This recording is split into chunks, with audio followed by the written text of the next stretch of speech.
Also on March 22nd, we have the next iteration of the Okko Chronicles series, and this is a series of board games that follows the comic book series of Okko Chronicles. Each board game kind of focusing on a different chapter, and I think for the most part these have been happening in chronological order to the comics. I'm not too familiar with the comics, but if you are a fan of the series, this is definitely one to check out.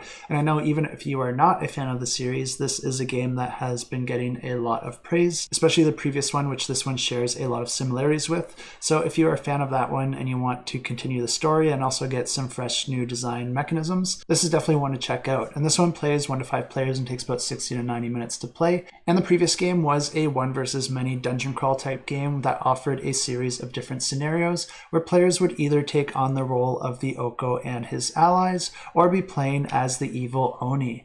And the good players would be traveling through the Palace of Mist, trying to uncover the conspiracy surrounding the world that the narrative is based on and defeat the demonic Oni who the other player is playing as, while the other player would play as the Oni as well as the different minions under his control. And each scenario is played over a series of rounds, each with 3 phases where players are going to be manipulating the different cards in their hand. So the first phase, you're going to be planning out your actions. You're going to be choosing 2 cards to put face down on either side of your player board. One card is going to represent the ability that you have for that round, while the other card is going to augment some of your stats for the entire round.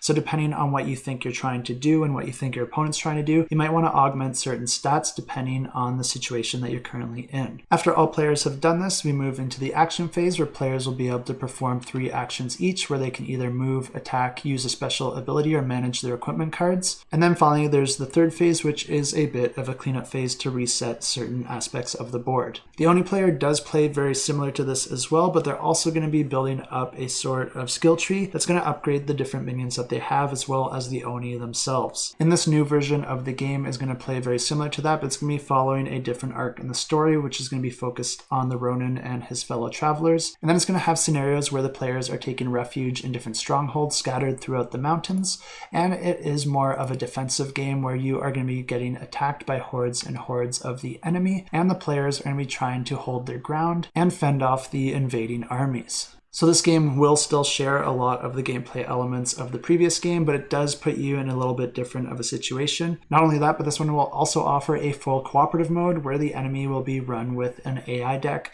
so that if players don't want to have that one versus many experience, they'd rather all play on the same team, this one will be offering an option for that. And in this mode, players will lose the game if all their characters are put out of action or when one of the fortress walls is fully destroyed. Just like in the previous game, players are trying to fulfill certain objectives in order to win the game, and if they are able to do that first, then you win the game.